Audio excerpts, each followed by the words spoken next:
ఒక గ్రామంలో ఇంద్రం మిల్లు ఇవ్వలేలంటే నేను రాజీనామా చేస్తానని చెప్పి ఈ సందర్భంగా తెలియజేస్తా ఉన్నాను. రాజకీయాలు వదిలిపెట్టుకోవడానికి సిద్ధంగా ఉన్నాను.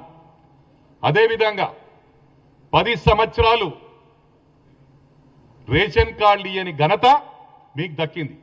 అంటే ఇవన్నీ కూడా పేదవారికి సంబంధించింది. ఇది గమనించాలి. This is very important. వీళ్ళు ఏమనుకుంటున్నారంటే మేమేం మాట్లాడినా చెల్లుతుందని. నేను ఒకటే కాంగ్రెస్ క్యాడర్ విజ్ఞప్తి చేస్తా ఉన్నా, దాడికి ప్రతి దాడి ఉంటుందని చెప్పి కూడా ఈ సందర్భంగా తెలియజేస్తా ఉన్నా. ఇక ముందు మా గౌరవ ముఖ్యమంత్రి గారు చెప్పినా కూడా కాంగ్రెస్ క్యాడర్, ఎందుకంటే దాదాపు 50% 2.5 years అయిపోయింది. అంటే మాది మీరు గమనిస్తా ఉన్నారు, మా ఓపిక అది నశించిపోయింది. ఇక మొత్తము సినిమా చూపిస్తామని చెప్పి కూడా ఈ సందర్భంగా తెలియజేస్తా ఉన్నా. వాస్తవాలు మాట్లాడుకుందాం. ప్రతి గ్రామంలో రేషన్ కార్డులు ఇచ్చిన ఘనత కూడా మాకు దక్కింది. మల్కాజ్గిరి నియోజకవర్గంలో దాదాపు 15,000 రేషన్ కార్డులు ఇచ్చిన ఘనత మా కాంగ్రెస్ ప్రభుత్వానికి, మా గౌరవ ముఖ్యమంత్రి గారికి దక్కిందని చెప్పి ఈ సందర్భంగా తెలియజేస్తా ఉన్నా. అంటే ఒకటి గమనించాలి, మేమేది కూడా యూనిఫామ్ వేలో చేస్తా ఉన్నాం. మీరు దళిత బంధు ఇచ్చినామన్నారు, బీసీ బంధు ఇచ్చినామన్నారు, అదేవిధంగా మైనారిటీ బంధు ఇచ్చినామన్నారు, క్రిస్టియన్ బంధు ఇచ్చినారన్నారు. నేను 200% ప్రూవ్ చేస్తాను. ఏదో ఒక గ్రామంలో ఇచ్చిండ్రు 100, ఒక నియోజకవర్గానికి 100 దళిత బంధులు. అంటే ఒక్క నియోజకవర్గంలో దాదాపు 200 గ్రామాలు ఉంటాయి. అంటే ఊరికి ఒక్కటాన్ని ఇచ్చిండ్రా మీరు? మేము ఆ విధంగా కాదు. మా మెదక్ నియోజకవర్గం తీసుకుంటేనే ప్రతి గ్రామంలో సీసీ రోడ్లు వేసినాం మా ప్రభుత్వం వచ్చిన తర్వాత. గత 10 సంవత్సరాల్లో తాండాలలో రోడ్లు లేవు. రోడ్లు వేసిన పాపాన బోలే, డబుల్ బెడ్రూమ్ ఇచ్చిన పాపాన బోలే, రేషన్ కార్డులు ఇచ్చిన పాపాన బోలే. ఇక మొక్కుబడికి దళిత బంధు ఇచ్చినామంటారు. మేము ప్రతి గ్రామంలో కూడా పెద్ద గ్రామాలుంటే 40 లక్షల సీసీ రోడ్లు వేసినాం. చిన్న గ్రామాలు ఒక 200-300 జనాభా ఉంటే 20 లక్షల సీసీ రోడ్లు వేసినాం. కొన్ని గ్రామాల్లో ₹1 కోటి వేసినాం. ప్రతి గ్రామంలో, ఒక గ్రామంలో 50 ఇండ్లు ఇందిరా మిల్లు ఇస్తే ఒక చిన్న గ్రామంలో 15 ఇచ్చినాం. తాండాలలో 15 ఇండ్లు ఇచ్చినాం. That is Congress. అంటే మేము యూనిఫామ్ వేలో, ఒక సిస్టమేటిక్ వేలో తీసుకెళ్తా ఉన్నాం. ఇవాళ మీరు ఇంట్లోకెళ్ళిచ్చినట్టే ప్రవర్తిస్తా ఉన్నాడు కేటీఆర్. ఇవాళ ఒకటి గుర్తుంచుకోవాల్సిన అవసరం ఉంది. ప్రజలు కూడా, ప్రజల్లో కాంగ్రెస్ క్యాడర్ విజ్ఞప్తి చేస్తా ఉన్నా, అవేర్నెస్ ప్రోగ్రాం పెట్టుకొని ప్రజలకు వివరించవలసిన అవసరం ఉంది. ఏ ప్రభుత్వం ఇచ్చినా we are tax payers. Tax payers అంటే మనం పన్ను కడితే మన పన్ను తీసుకొని అది మనకు రిటర్న్ ఇస్తా ఉన్నారు. ఏ ప్రభుత్వం ఇచ్చినా కూడా అవి మన డబ్బులే. వీళ్ళు ఇంతకెళ్ళి ఇచ్చినట్టు, మా నాన్నగారు ఇచ్చినట్టు అని ఫీల్ అవుతా ఉన్నాడు. ఇవాళ ఉద్యమం పేర్లో ఉద్యమకారులకు ఏం చేయలే. కేటీఆర్ బడగొట్టింది ఏం లేదు. ఇవన్నీ కూడా గమనించాల. వాళ్ళ శవాల మీద ప్యాలాలు ఏరుకునే రకం ఈ కేటీఆర్ అని చెప్పి కూడా ఈ సందర్భంగా తెలియజేస్తా ఉన్నా. అరే ఒక్కరోజన్నా ఉద్యమం చేసినవరా పై? నువ్వు ఒక్కరోజన్నా ఉద్యమం చేసిండు అయితను? అమెరికా నుంచి డైరెక్ట్ ఊడిపడి ఒక ఉద్యమకారుని నోట్ల మనువోసిండు, కేకే మహేందర్ రెడ్డి నోట్ల. ఆయన కూడా ఎన్నికలలో ఎంత 300 ఓట్లతో గెలిచిండు. ఈయన గొప్పతనమా?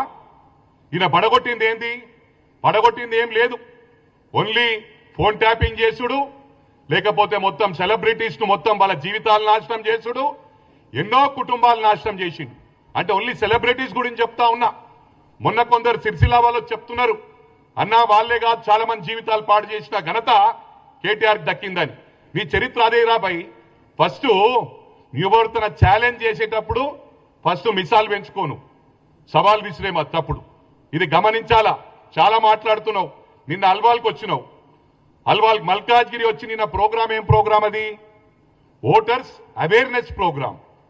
ఓటర్స్ అవేర్నెస్ ప్రోగ్రాంలో వచ్చి నేను పీక్తా ఏక్తా అని మాట్లాడు ఎంతవరకు రైటో నాకు అర్థం కావట్లేదు. ఏం పీక్తావు నువ్వు? అల్వాలు వచ్చుంటా అంటున్నావు, సిరిసిల్లకు నాకు రారాదా? అరే నేను గుండాయిజం అంటున్నావురా.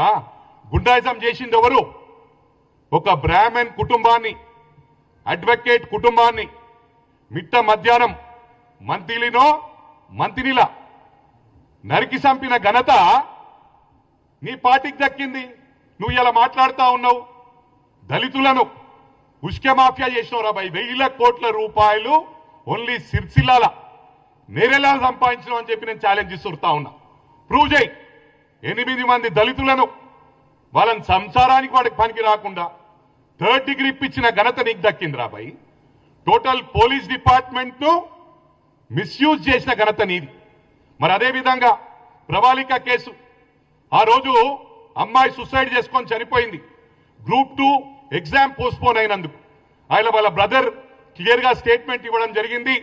గ్రూప్ 2 పోస్ట్పోన్ కావటం వలన అమ్మాయి డిప్రెషన్ లోకి పోయి సూసైడ్ చేసుకుందని. అరే స్పాంటేనియస్ గా లెట్ ఇట్ బి ఎనీథింగ్.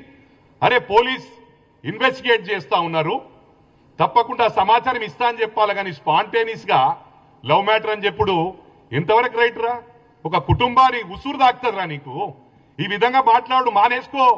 నీకు ఫీలింగ్స్, ఇతరుల ఫీలింగ్ తెలియదు. ఎవరి ఫోన్ లేపావు, పీక్ పడగొట్టినావు. మల్కాజ్గిరికి వచ్చి ఇంతకు ముందు దత్తకు తీసుకుంటా అన్నావు. ఏం దత్తకు తీసుకున్నావు రాబాయ్? నిన్నొచ్చి మళ్ళీ నేను నిలబడతా, పీక్తా, పడగొడతా అంటున్నావు. నీ సిరిసిల్లాకు వచ్చి నేను కూర్చుంటారా బాయ్? నేను చేసిన సోషల్ యాక్టివిటీస్ ఎందుకు చెప్తలేవురా? గుండాయిజం చేసింది మీరే. మీ అటువంటి వాళ్ళని అడ్డుకుంటే మాది హీరోయిజం రా, గుండాయిజం కాదు. రేపటి నుంచి మా హీరోయిజం ఎట్లుంటో చూపిస్తా. ఇవాళ మా ప్రభుత్వం వచ్చినాక దాడులు చేసింది మీరే, రాళ్లు కొట్టింది మీరే, దౌర్జన్యాలు చేసింది మీరే. అందుకే నేను కాంగ్రెస్ క్యాడర్కు విజ్ఞప్తి చేస్తా ఉన్నా, మనం దాడికి ప్రతి దాడి చేయవలసిన అవసరం ఉందని చెప్పి కూడా ఈ సందర్భంగా తెలియజేస్తా ఉన్నా. కేటీఆర్ మరోసారి తెలియజేస్తా ఉన్నా, నువ్వు చేసింది నీ కుటుంబానికి ఏదైతే సెక్రటరేట్ లో నెట్వర్క్, సెక్యూరిటీ నెట్వర్క్ కూడా మొత్తము టెండర్ లేకుండా 100 కోట్లది నీ సొంత కుటుంబానికి ఇచ్చిన ఘనత నీకు దక్కిందిరా బాయ్. ఒక్కటి గుర్తు చేసుకో కేటీఆర్, నువ్వు చేసే అరాచకాలు. ఇవాళ ఏమన్నాడు మనోడు నిన్న? దండుపాలెం బ్యాచ్ అంటే తెలుసారా బాయ్ నీకు? దండుపాలెం బ్యాచ్ అయినా లేకపోతే స్టివర్డ్పురం దొంగలైనా నీకన్నా వాళ్ళకి మినిమం ఎథిక్స్ ఉంటాయి. సొంత చెల్లెది ఫోన్ ట్యాపింగ్ చెయ్యర్రా, సొంత చెల్లెది కాన్వర్జేషన్ ఇనుడు, సొంత బావ ఏం మాట్లాడుతుండో ఇనుడు. ఇది దొంగతనం అంటారు. దొంగల బ్యాచ్ అంటారు. దొంగల బ్యాచ్ నువ్వురా. దొంగ పనులు చేస్తూని నువ్వు అప్పా జంక్షన్ల మంత్రిగా గన్మెన్ లేకుంటే పోతుంటే రాత్రి మిడ్-నైట్ పోలీసులకు దొరికిన ఘనత నీది. మాస్క్ పెట్టుకొని దొరికినవురా భయ్. పోలీస్ డిపార్ట్మెంట్ మొత్తం చర్చించుకున్నారు. అరే వీడు మంత్రి ఉండి